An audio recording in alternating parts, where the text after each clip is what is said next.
तुझं नाव काय रे? नितीन आस्वर. काय करतो?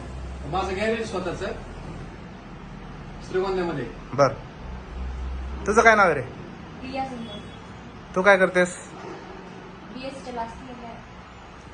आम्ही नातेवाईक आहे, आमची पहिल्यापासून ओळख आहे. बर, आता 1 वर्ष झालं आम्ही म्हणजे प्रेम करतो एकमेकांवरती. पगार किती? पगार कधी 15 पडतो, कधी 20 पडतो. भागन का तेवढ्यात? हो बघा ना, वाढेल ना फक्त त्याची म्हणजे थोडस म्हणजे वाढन. मग तुम्ही लग्न का करताय असं? घरच्यांची परमिशन नाहीये, तिच्या घरची थोडी परिस्थिती चांगली आहे. सांगायचं ना तुला मी तसं. स्थळ म्हणून गेलो होतो पण आम्हाला ऍक्सेप्टच केलं नाही. काय म्हणलं त्यांच्या घरच्यांचं? त्यांना थोडासा वरचढ पाहिजे अजून. होईल का नाही तुझ्याकडून?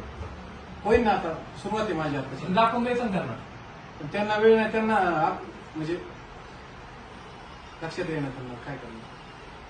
ते माझ्यासाठी स्थळ बघताय, वेळ नाही आमच्याकडे एवढा असं. किती दिवस झाले तुमचे चाललंय? 1 वर्ष. 1 वर्ष वय. मग थांबायचं ना 1 वर्ष अजून.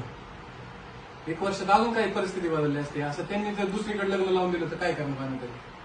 ते स्थळ आणत होते त्यांना.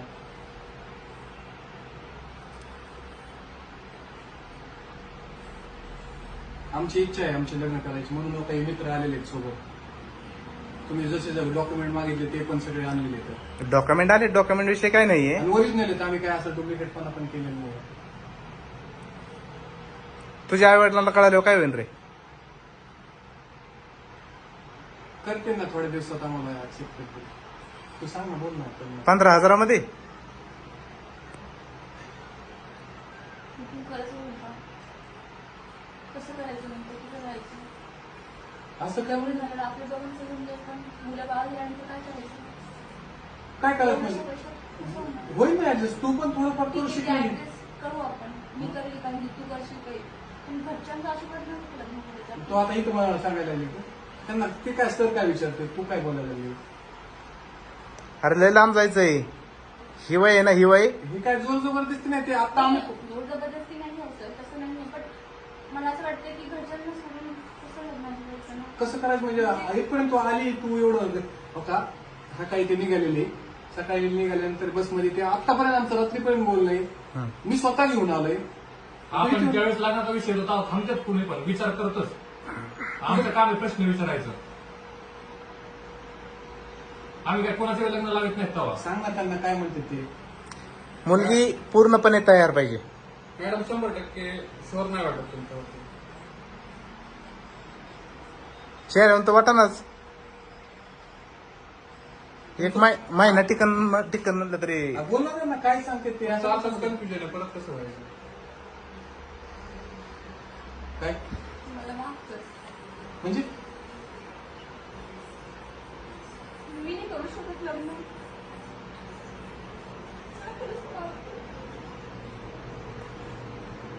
मी माझ्या घरच्यांना सोडून नाही शकत. मी काय करायचं आता इतके दिवस. मी पण आता तुला आयुष्यभर सांभाळण्याची तयारी दाखवली, तू असं काय करायला लागलीस? ही गोष्ट खरी आहे, पण घरच्यांचा आशीर्वाद न घेता, घरच्यांना न सांगता त्यांचा विचार केलाय का आपण? तुझ्या घरच्यांचा, माझ्या घरच्यांचा, त्यांचे काय हाल आपण होईल? इथून जाऊन हा त्यांच्यापासून जाऊ. समाज त्यांना जगू देणार नाही. आणि आपल्या बाळांना काय सांगायचं आपण? की आम्ही पळून जाऊन लग्न केलं. आपण पळून जाऊ नाही सगळं, प्रेम केलं म्हणून सांगायचं. प्रेम केलं ठीक आहे, पण आपण एवढं काबिल बनवू ना दोघांना, म्हणजे एकमेकांना एवढं काबिल बनवू आपण की घरच्यांनी आपल्याला एक्सेप्ट करायलाच पाहिजे. तेवढी वेळ आहे का? करू आपण ते. मी माझ्या घरच्यांना थांबवण्याचा प्रयत्न करेन. जर नसेल होत तर कदाचित आपल्या नशिबात नाही. असं नाही की प्रत्येक प्रेम मी सक्सेसफुल होतो. आईन लग्नाच्या दारात येऊन तो जर असं करायला लागली कसं करायचं? हे आधी सांगायचं ना वहिनी, आम्ही कशाला एवढी तयारी केली असती. मग हे मंगळसूत्र आणलं, त्यांनी तयारी केली. हा काय नाही, प्रयत्न करा तुम्ही पुढं. प्रयत्नाचा विषय नाहीये सर. पण ते यांना आधी कळत नव्हतं. ऐन टायमाला असा विचार आजपर्यंत मला एकदा पण नाही बोललेले असं. मी कशाला इथपर्यंत आलो मला असतो? कधी वाटलं नाही रे, माझं पण तुझं प्रेम आहे, पण घरच्यांनी मला एवढं सांभाळलं, एवढा जीव लावला, आणि अचानक मी अशी कसं करू शकतो? तू सांग ना.